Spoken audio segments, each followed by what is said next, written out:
Bob Toomey. Welcome to Around the Old Town.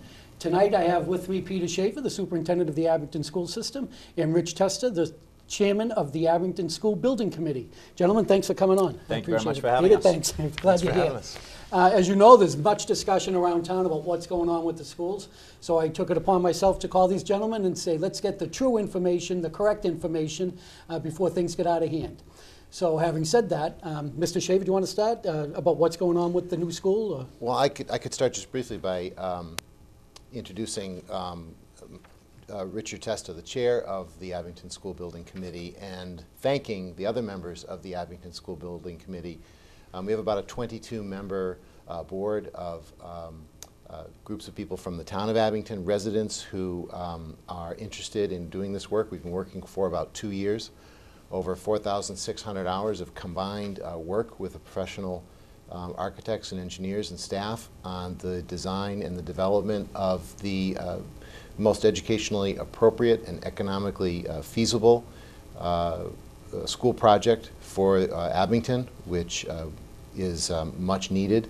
And I just need to tell the residents of Abington the good work that these people have done for no dollars, the volunteer members of this committee, who are residents, and the expertise that they bring. You know, Richard is a banker, and we have got architects and engineers and cost estimators who are residents looking out for the interests of Abington on this committee, and I just can't tell you the quality work that they've done and the seriousness of purpose that they've given to this very important project to Abington. Absolutely. Thank you, Peter. The town has a very distinct opportunity that's been presented to them by the Mass School Building Authority. And as Peter had alluded to, we've spent nearly 2 years looking at the most appropriate solution to the town's long-term school building needs. And what's come out after the 2-year study is a proposed new middle high school. That building will house students in both pre-K as well as grades 5 through 12. It will not only provide the most educationally appropriate learning environment for those students, but it will also relieve overcrowding at all of our school buildings. And when we went through the study with the MSBA was very particular in ensuring that the solution that was proposed not only presented the best educationally appropriate solution for both that student population, but ultimately would benefit the entire student population at large. If we are fortunate enough to construct the new school, we would have an opportunity to transition, again, pre-K as well as grades 5 through 12 to the new building. We would then house our K through 2 students at the current Beaver Brook Elementary School, and then house grades 3 through 4 at the Woodsdale. There's also been a lot of questions regarding the final disposition of the Frollo. And we certainly recognize the long and storied history of that building and the fact that it's such a paramount piece of the community. So we're going to be moving school administration from the current North School over to the Frollo. North River Collaborative presently rents some space from us at the North School. They'll also move over to the Frollo with us. And there will be some additional space there for either potentially other towns, other town offices, or even potential park and recreation type uses. The other benefit of keeping the Frollo in operation, above and beyond just the nostalgia of the building, is we continue to provide the sports teams access to the locker rooms. We're able to continue to use the gymnasium at the Frollo. And that would then leave both the North School as well as the Center School unoccupied. And they would be deemed a surplus by school administration and school committee, ultimately turned back to the town, who would then determine at a town meeting and through the Board of Selectmen what the ultimate disposition of those 2 buildings would be. So that's the project at a very high level. We have one of the major focuses of the project and a major focus of the MSBA throughout the process was this concern of student separation.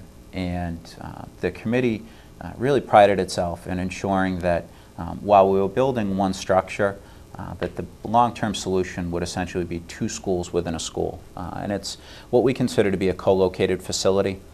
So you would have a middle school portion of the building that would house grades 5 through 8.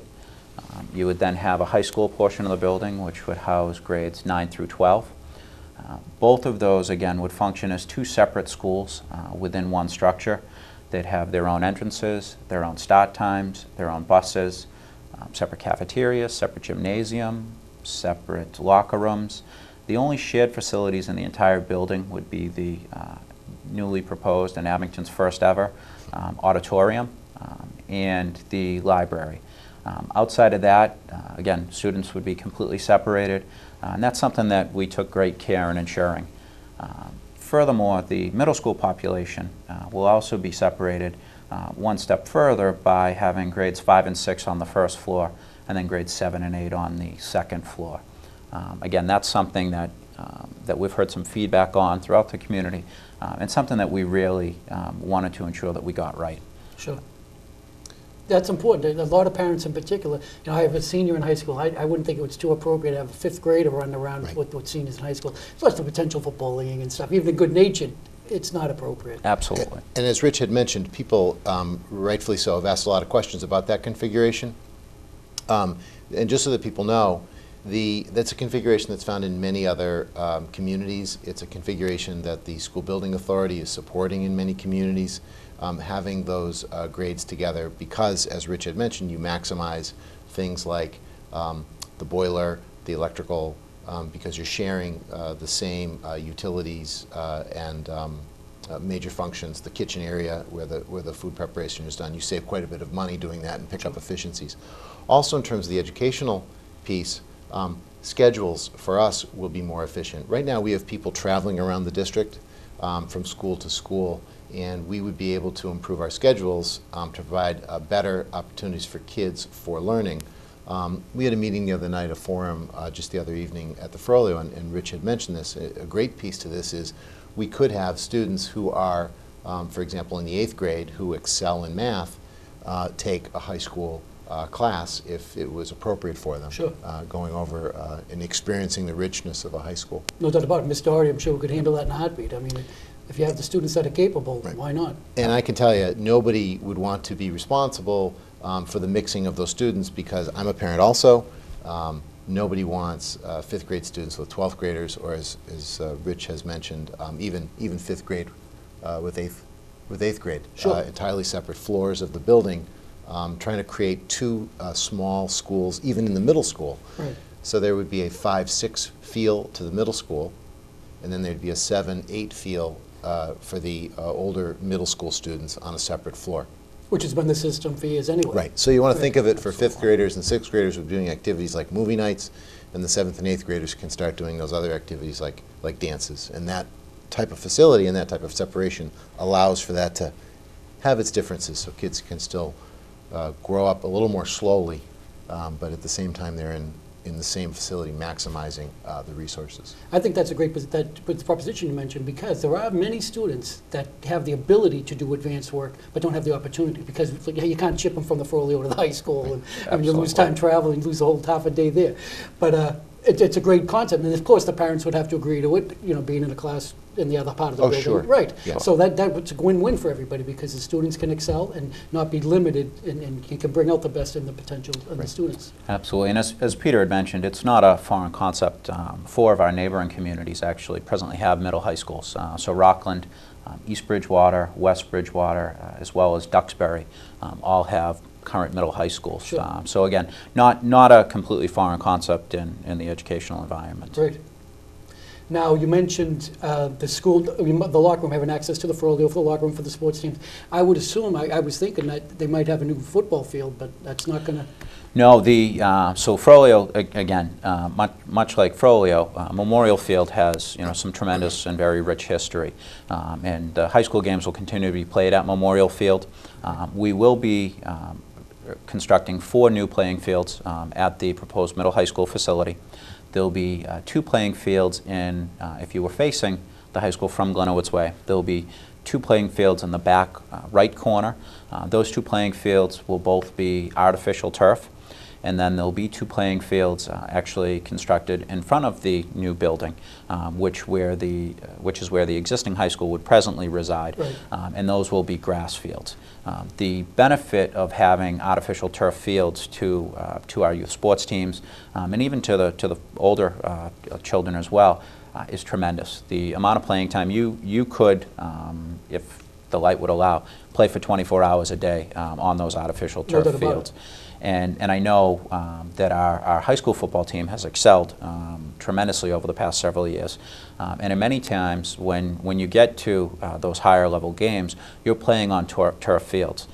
So even if our football games aren't played there, for our high school athletes to be able to train on a turf Practice, field exactly. in preparation of those games and Sure. practice on those fields is a tremendous asset. And also to be able to increase playing time on those fields, because you don't have the concerns of, the field being flooded or, there being a late snowfall. Sure. I coach youth soccer, and when we're heading into the spring soccer season, we're typically 4 weeks behind other towns in the area, Right. in getting our kids out on the fields. Because you have to give the fields time to dry out. Exactly. You have to give them time to rest. We were competing against towns that were brushing the snow off their fields, and the kids were out Ready there to go. practicing Exactly. in March and early April. So it's a tremendous asset to all of those youth sports. No doubt about it. And the goal would be, because we recognize as we're building the school would be located immediately behind the existing high school. And we've received a number of questions about the location, regarding the wetness back there. And when the high school was originally constructed, looking at the existing high school structure, there's about a 6 to 8 foot drop off behind that high school. Right. And what happened was, when it was constructed, they excavated a lot of earth from there to build up the front. And because of that, that significantly contributes to the dampness that goes on back In the there. field, sure. There isn't proper drainage back there. There isn't rainwater mitigation systems. All of those things would be included in the new proposed school. So we're very much aware that it's damp back there. The new construction, there'd be extensive time put into rainwater mitigation, catch basins, drainage systems, and at the end of the day, in order to get proper zoning, we need to ensure that the runoff is less than what presently runs off. So that certainly has been another question. Well, if you build up that back field, is that going to displace water into the surrounding neighbors, neighborhoods? right. And that absolutely won't be the case. The rainwater displacement actually has to be less. Another benefit is we'll be having gray water collection systems installed on the roof of the high school. So any rain that presently would have been hitting the roof of the high school and going onto the ground will now be captured on the roof of the high school and will be used in a gray water collection system and recycled in the urinals throughout the school building. So not only does that help from a green perspective, but it also, again, reduces the amount of rainwater that's actually being displaced Sure, so even the onto. neighbors' minds are put at ease. Absolutely, absolutely. So, the benefits of new construction, the way Rich is describing, collecting rainwater so that the toilets work in the building, is what's happening in these new buildings, in state-of-the-art buildings. And I just want to speak plainly about it. I hope Abington understands that we have 3 buildings with children in them that were built at the end of the Depression. And at some point, these buildings need to be taken offline, and we need to put our children in more modern schools and facilities. So in my mind, it's not a question of, is Abington going to build a school? It's more a question of when. And this is the opportunity for Abington to do this when the state is partnering with Abington. The Frollo, I just told you, we need to take these buildings offline. The Frollo was also a Depression-era building, but is at this point still the one that is the most watertight, and we don't expect to have to make major renovations or do major construction or major work in that building to be able to maintain it as a place for office space, or for the maintenance department, for the school department, for the food service, or an office for special education, or for the accounting office, or the business office. And we can still use that space and lease it out or rent it out, as Rich has said, as office space, and then have other town departments, if they need it, use the space Sure. there. That's a great use for that building, which is far different than having our middle schoolers who are teenagers in rooms that are just unbelievably undersized. Right. So we've got 24 students or more in rooms that are undersized that were never meant to have students like that in that building. Right. And not certainly receiving their educational service the way they're receiving it in that building. I can tell you too, having experienced the Frollio as an adult, as a teacher, we have heat difference of 10 to 15 degrees heat. It could be like 80 degrees on the south side of the building, or the east side. And the opposite side, it's literally 95 degrees. And there's nothing you can do. You open the windows, there's nothing going on. And there, the pipes in there that are in the wall are so far in the wall, you don't know when Right, when one's there's a going to problem, go. right. And if it goes in January and it's on the 3rd floor and it happens 3 o'clock at night, we had that actually happen at Abington High School 2 years ago when we lost the 1st floor and we had to cancel school that day. If that happens at the wrong time or the wrong place on any number of pipes that you can't see and you can't do any maintenance or inspection on to prevent it, it's similar to the boiler, Right. The water, the accessibility issues we have at that school. So it's just, again, it's a Depression-era building, and it's time for Abington. All of our neighboring communities have already done this work. And like you said, it's important too because the time is hard to strike with the Mass School Building Association willing to, now is it a little more than 50%, or Jake, what's the numbers? You're absolutely right. So we just had a project scope and budget meeting earlier in the week with the MSBA, at which time they provided us their final estimate of reimbursement.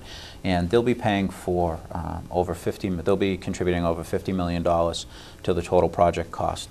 That equates to about 52% of the total project cost. And that's a tremendous opportunity.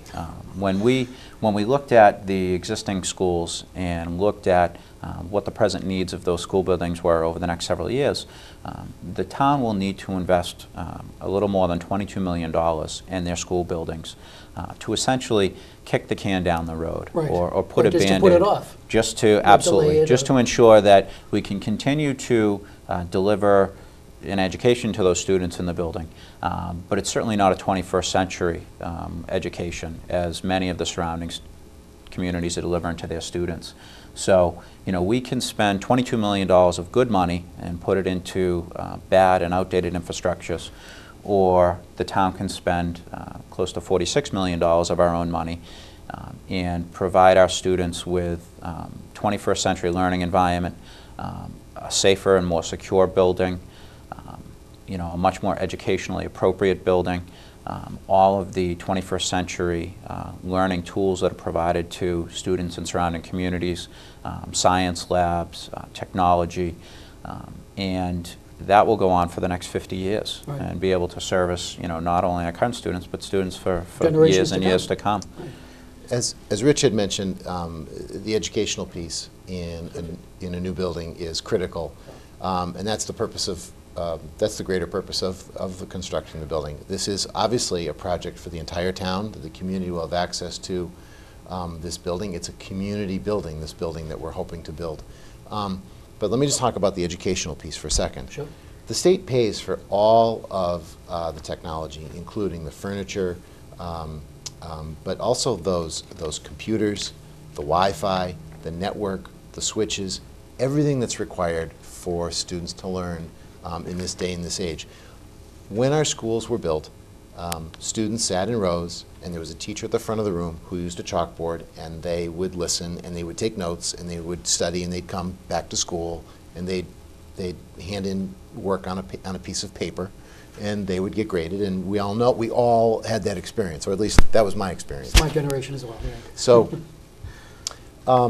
today, computers are used by the students to create products, and they work in groups the way people do in industry. People who work in this day and this age use computers all day, every day. The software, the internet connections, those are a part of today's life. And so this building comes with all of those things, but also the teachers use those things to deliver information to our students with different screens and projectors and an ability to bring the World Wide Web into the classroom and make it a part of the experience. And so the science labs will have the computers with the probes.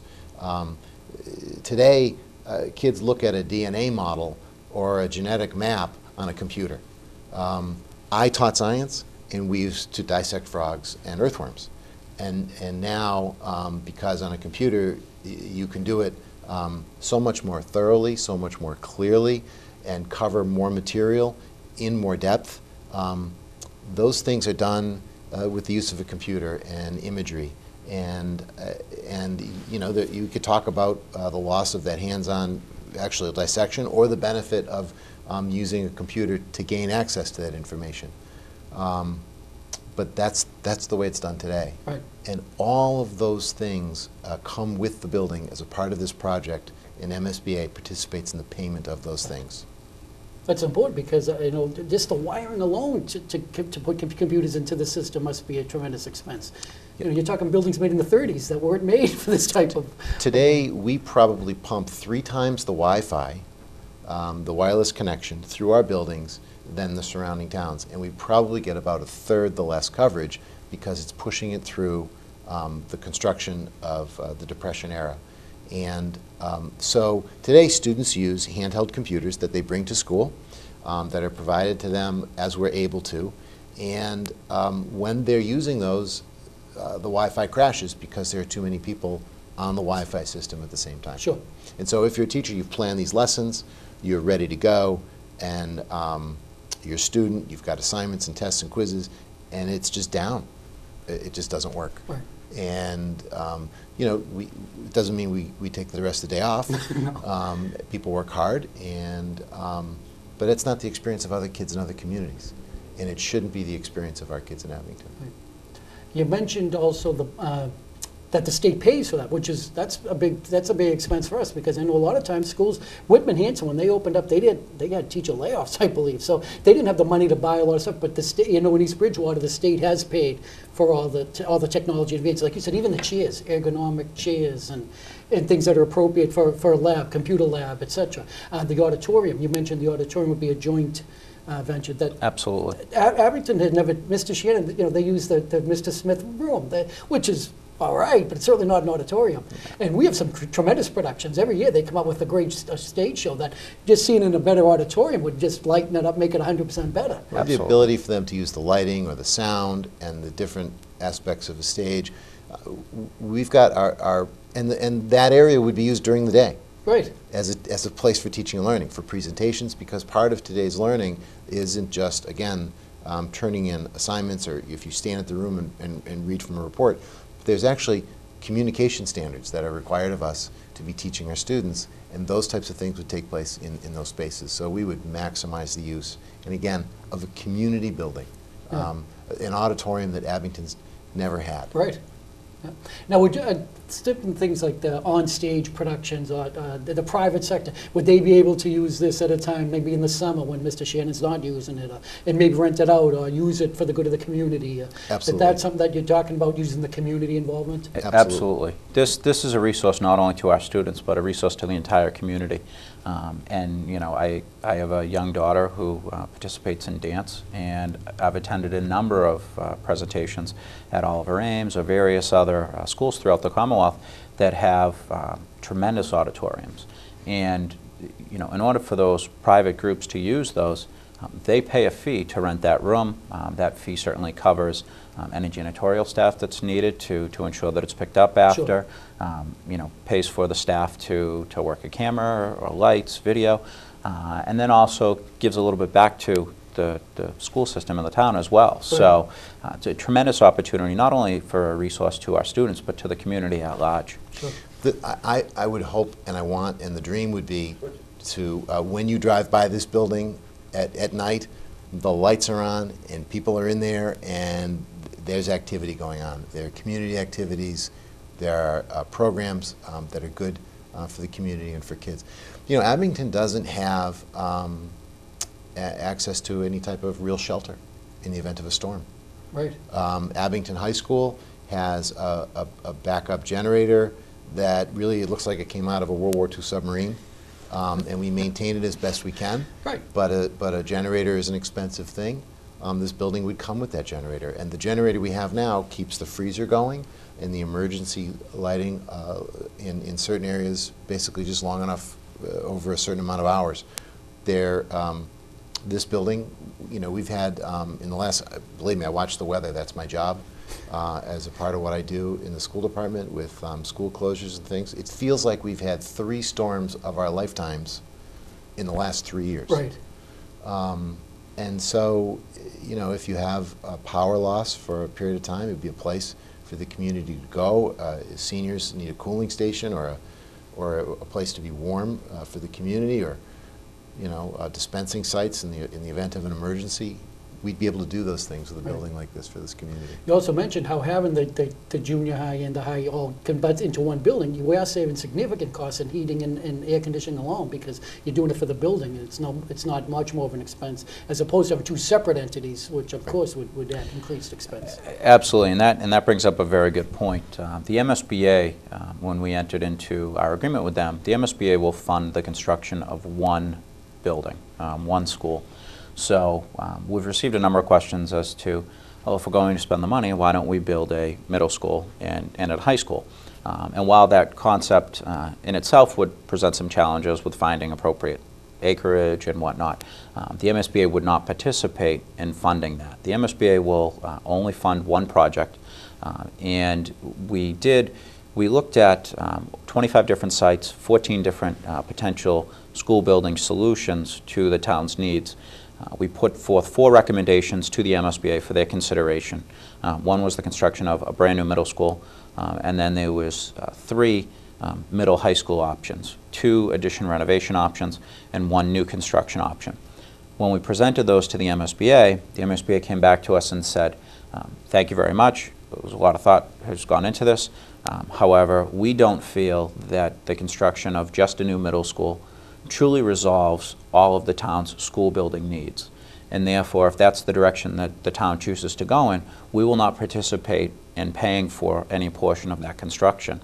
So at that point, the new middle school certainly did not become a viable option, and we then moved forward looking at an addition renovation option or the construction of a new school. We had 2 independent cost estimators, one hired by the committee's owner's project manager, a second hired by the committee's design team, both of which looked at the potential costs associated with an addition renovation option as well as new construction. And when the cost proposals came back to us and they were balanced, the addition renovation option was actually $5 to $8 million more, depending upon the structure that we went with, Sure. than totally new construction. So, you know, that was something that the committee was obviously extremely excited about, because instead of trying to, you know, retrofit a building that was built in the 1960s and trying to still continue to try to create the most educationally appropriate space in a building that wasn't designed for 21st century learning, Right. we have the opportunity to build a brand new building, and it will cost less than an addition renovation option. The other benefits are an addition renovation option would require phased construction. Obviously, students would still need to be occupying that space, which would add a tremendous amount of time to the total construction timeline. This, by going new, that knocks a full year off of the construction time schedule. And that also contributes, obviously, to the lesser expense. Right. The less time you need to be paying people to be out there working, the less chance of any potential Overruns. price cost overruns or cost escalation.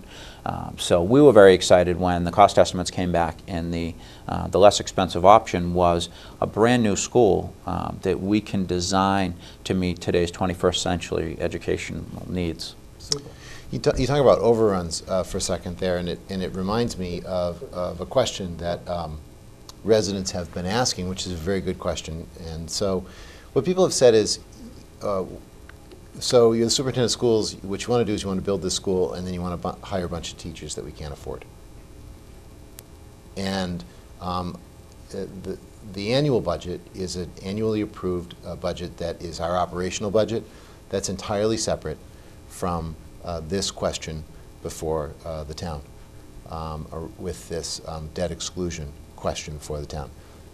I am the superintendent of schools, and I am guilty of every single year asking for additional teachers for your kids, because that's what we're about in the Abington Public Schools, educating Abington's children. And so I've asked for those teachers every year, and some years we're able to add, some years we have to subtract. That's all dependent on the town meeting and the annual budget. And that process is entirely separate from this. I anticipate that next year, if Abington could provide teachers, I will ask again, because teachers for children is a good thing. Sure. But the police chief asks for police officers, the fire chief asks for firefighters, because they want to protect the town and provide fire safety and good police coverage and safety for the community, and I want to provide the best educational system for the community possible. That doesn't mean that if people make the choice to build a school building, that all of a sudden, you know, there are overrides, or there's an attempt to fill the building full of teachers that don't fit the annual budget. Right, you're not robbing Peter to pay Paul. It's a No, separate entity. they're very separate. There's an annual operational budget that's approved every single year at the town meeting, through that process that many people are well aware of, but people may not be aware of. But it's separate, and I will advocate for teachers for our kids, but believe me, I understand that Abington provides us for a budget what Abington can afford. And then we work with the number of staff that we have to do the absolute best job possible, because no matter how many people we have, it doesn't change our mission. Right. Every superintendent, every parent would love to have 10 kids to a classroom and have that one-on-one attention, but financially, it's not realistic. I would hope that Abington would be very disappointed in me if I wasn't trying right. to improve education and provide teachers for kids. I agree. Now, you mentioned how it's a separate entity in funding. What is the process now? We've discussed the school, what potentially can happen with the new school. What's the next phase, or what are the Abington residents, what's expected next in this project, and how do we get this ball rolling? Sure. Keep it rolling. Absolutely. So the next step presently is the special town meeting. The special town meeting will take place on September 27th. That's a Saturday, and that's something that's new for the town, for a town meeting. Very rarely, if ever, do we have a town meeting on a Saturday. But we felt that this is such an important decision for the community that we need to ensure that everyone has an opportunity to be heard, everyone has an opportunity to attend and to voice their thoughts regarding the new school project. That town meeting will start at 10 a.m. On Saturday, September 27th. We do ask that everyone arrive early at 9 a.m. We do expect that it'll be probably one of the larger town meetings that we've had in the last several years. And we won't have to worry about a quorum. No, we don't envision having to worry about a quorum. Assuming it passes at town meeting requires a 2/3 vote. If it were to pass the town meeting floor, we would then move forward with a ballot box election.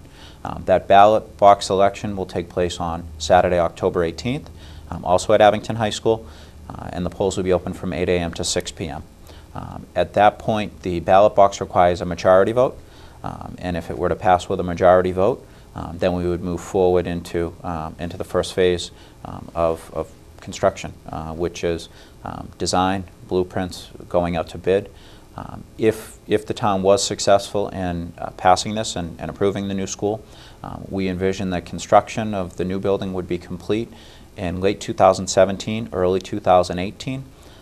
The goal would be to do a winter break shift from the old school into the new school buildings, with the thought that they'd be occupying it again late 17, early 18. At that point, we would then destruct the existing high school. That would come down, and then that would be converted to grass playing fields. And that process would take another several months. But we expect, if it does pass, that students would be occupying the new building in early 2018. That's fantastic. It's anticipated that prices for construction and labor and things like that are only going to go up. Right. We've got the state support to do this now. These state dollars are Abington dollars, and so because what happens is 1 penny of your sales tax when you pay for goods goes towards school construction in Massachusetts. So it's interesting that Abington is, through its state dollars, has paid for all of the surrounding communities to build these schools. Sure. And I think it's time for those state tax dollars to help Abington, provide for Abington's own infrastructure. Sure. And so it's just such a great opportunity for the town. I'm very hopeful that people take the time to get information because this is not just a one cable show introduction to this topic. There's a website. We've had community forums. Our meetings are open to the public. We just did one at Frollo last night, I believe. Absolutely. Right. And there is any question at all that people might have, I just hope that they ask, or if they come across something that doesn't sound right, I hope that they would ask. Richard has been superior at providing information. We have a website, www.asbc.us, and it has a contact link on it, and I know that he answers those questions in about 24 hours. And if there's any delay, I mean, actually they're probably answering in about 12 hours. And if it takes 24, it's only because he's consulting with professional staff to get the best answer possible. Sure. To the person. Well, plus he has a family and he has work that he's going to provide for his family. So, I mean, the thoroughness of this, people should know. There's a gentleman at the forum last night that asked such good questions about the bidding process, and I mean, I wish I knew his name, because people should know that this MSBA process is so restrictive because the state wants to maximize its dollars to build as many schools as possible in Massachusetts. Sure. So they don't fool around with this. There are estimators for an owner's project manager that we've had to follow their requirements and involve. There are cost estimates from an engineering company, an architecture company that have to be used, and then those match, and then the state does its own analysis with another third-party auditor to audit all of these numbers. Sure. And then through the construction phase, what happens is bills are paid and the state reimburses us as we go. So it minimizes the amount of debt, it minimizes the cost. There is still borrowing. The town still has to approve the entire amount. Right. And then the state will come and reimburse us the way that Richard described, and that maximizes people's dollars because this is such a thoughtful process. Right. Well, obviously they've done it with these other schools, so whatever mistakes they made, they've learned from, and obviously they're fine-tuning it. And by the time they come to us, they know. All done through Absolutely. a public procurement process and bid qualifications. And then a bidding process, and it's all open and public and transparent, and all of the records are available to people, and it's monitored by, Richard said it last night, that being on the building committee is more of a life sentence. I think you said something like that. Because it'll be these same Abington residents that did all of this good work that will continue to be a part of this, if Abington hopefully approves this, until this is completed. So not only are there professional staff that are overseers, not only is school administration overseer, not only in the school committee, not only the town offices and the warrant process are overseers, the state is an overseer, and this 22-member board are overseers. One thing that I'm sure people are questioning and have serious concerns about is what will it mean to their tax rate? Because eventually we will be paying our portion of it, our 48% or so of it. Roughly, do you have an idea what the average homeowner might? Absolutely. So using the average assessed value in the town of Abington, the average assessment is about $281,000. Two-thirds of the taxpayers in Abington actually pay less than that their properties are assessed less than that $281,000, and then one-third of the property owners are assessed higher than that $281,000. But keying in on that $281,000 figure, this school building project would cost somewhere between $573 to $612 on an annual basis.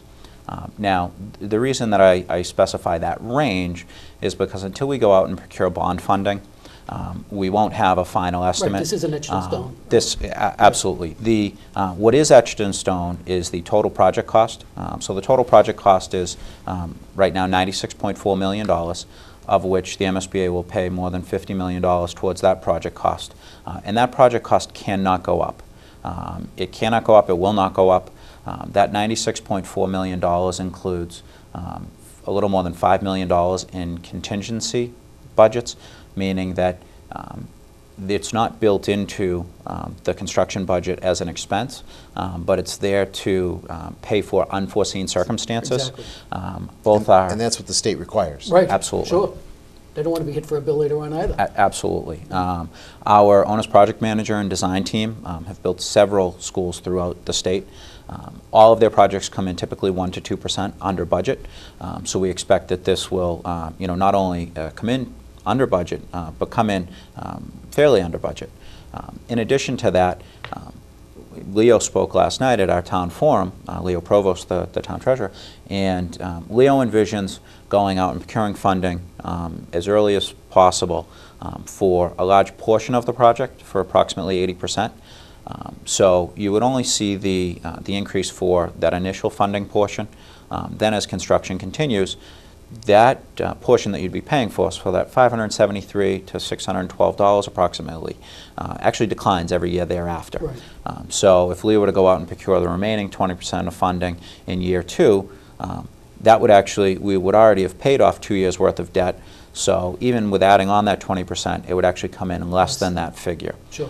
The town's also in a very good position right now because we have other debts that are coming off. Right.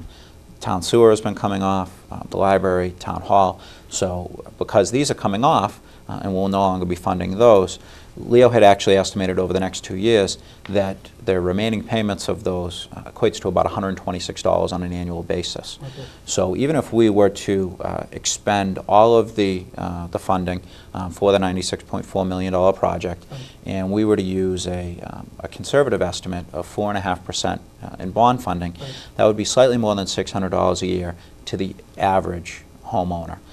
You then reduce the $125 in debt that's coming off, Right. so that then brings you down to a figure in the $475 range on an annual basis. And again, that figure will decrease every year thereafter. Right. And 2/3 of the taxpayers will actually be paying less than that figure. Right, because it's less than the average. Absolutely. Right. Absolutely. And as Richard had described, there's a range in numbers because there's a responsibility to report this accurately, because the range is the 4.5% bond funding or a 4% bond funding, which are both, 4.5 is a more conservative estimate, obviously, than 4. We would hope we get 4. But East Bridgewater just completed their bonding for just over 3%. Wow. So that's why there's a range, because it needs to be reported responsibly to the Sure. community. Right, you don't want to tell the two we're paying 2% and then have a 4% bill Right, show up. absolutely. Again, it's not. Again, the opportunity is now for Abington. I would hope that we get the same rate that East Bridgewater got. I don't. Right. I, If the you know, economic times are basically the same, that, but we don't know that. Right, We it's won't be never bonding done for a until it's while, never done and deal so till it's that's why the numbers 4 to 5. I'm sorry, 4 to 4 4.5. to 4.5% have been the numbers that are used. To be responsible about the number. it's important too, a lot of citizens will benefit from this, even if they don't have students in the school system. Because I know just from talking to the residents of East Bridgewater and Rockland, stuff, the property values go up, and the desire for to buy into these new homes and come into these new communities increases when they have a new school system, a new school, in fact, and they have technology, and they have classrooms that are dedicated to the 21st century. And they want their kids. Most people with family move into a new town because of the school system. You're absolutely right. You keyed in on a couple points, and if you're a younger family and education is important to you, as it is to many young families, and you're looking at a community and trying to make a determination as to where you're going to raise your family, you're going to be looking at the school system. And while the educational aspect and the teaching that the teachers provide is tremendous, the teachers do the best with what they have. Yeah, sure. If we can provide them, a 21st century learning environment, that's only going to improve the education that much more. Additionally, if you're a recent college grad and you've been instructed in teaching and you're learning on 21st century devices and you're excited about going out and utilizing those to provide a 21st century education to your students, and you go interview at a building that was constructed a year ago or a building that was constructed anywhere from 50 to 80 years ago, all things being equal, you're going to choose the building that was recently constructed and provide you the same resources that you had when you were learning how to educate students. Sure. So as much as, we've had tremendous teachers here in the town, As we have teachers retiring, we're looking to replace them. We want to bring in, bright, young, new blood. We need to have them interested and excited in coming in. We had a teacher that teaches in Hanover, in the New Hanover High School, that actually is a resident of Abington, at our forum last night. Oh. And she stood up and said that the level of student engagement increases exponentially. The learning environment, you have more engaged students, you have happier faculty. It's just a much better learning environment, and they can deliver a much better quality education. Again, same teachers, but a much better quality education because of the resources that are available to you. Sure. I'm not a realtor, I'm a superintendent of schools, but someone in the real estate business last night was at our forum, and Mike Morellen spoke about the importance in what he sees in real estate values around a good school for a community. Right, And he has experience in many communities in the South Shore. Right, and people like that are nesters, that are empty nesters. They're leaving, they want to sell to young families, and they're going to come here because of a new school and the technology that's available and the education that's available to them. Absolutely. Well, we've been here for about 45 minutes or so. Is there anything you'd like to add? First with you, please, Mr. Testa. No, I'd just like to, again, stress the dates. Town meeting will take place on September 27th. Town meeting starts at 10 a.m. We encourage people to get there early, Yes. check in at 9. Again, if we're successful in passing it at the town meeting floor with a 2/3 vote, it'll then go to a ballot box selection on October 18th. So I encourage everyone to get out. If you have questions, visit our website, And that is? www.asbc.us. You can contact me directly through the website. I encourage people to ask questions. I don't begrudge anyone for their opinion. Everyone's entitled to their opinion. No one's entitled to their own set of facts. So I encourage them to get the information, go to the polls, make an educated decision when the time comes, and do what you think is best for the community. Great. Mr. Schaefer? Thank you for providing us the opportunity to have this conversation with the town of Abington. Thank you to anybody who's been listening, because this is important information for the community. I need to thank Richard and the members of the community that are working so hard at this with us, because this is probably the most important question Abington has had in front of it in my memory, my Since I've been history, here, sure. for a long time in this community. It's important And there's going forward. 22 members. I would ask Mr. Testa to name them, but I know he'd forget at least one, so we better not go that route. I thank you for not putting me in that position. But I think we should thank them, as a group, because obviously I don't know the names of each of them. But the fact that they're taking the time away from their families, away from their work, to spend quality time for the benefit of our community, it's most important. Same as you say with the coaches of sports and the teachers and the tutors and the ballet teachers and dance instructors. The fact they're trying to improve our quality of life for the whole community says an awful lot. So on my behalf, please thank the members of the committee, and they're really doing a tremendous job. That's all I have for now. Please remember to vote September 27th, Saturday morning. Show up, please, early so we can get everyone registered. There are 2 events I want to talk about very briefly. Christy Coombs, the Jeff Coombs Road Race is coming up September 14th, Sunday morning. I believe it starts at 9 a.m. Usually, I don't have any facts in front of me, but I know just from experience, usually you can register the day before, so you get your T-shirts and registration. So again, we're not at the last minute shoving people in at 9 a.m. Sunday morning. So I'm sure this Jeff Coombs Foundation, you can go on the website and find out what's going on. And then the Abington Lions Club is doing an auction, and I don't have the date in front of me. I believe it's the 27th of September. But they, of course, do an awful lot. They just started their Million Penny Foundation fundraising effort, and they do an awful lot for the community as well. So as we get more information on that, we'll maybe have Mr. Smith or Ted Cummins or somebody come on and give more information about it.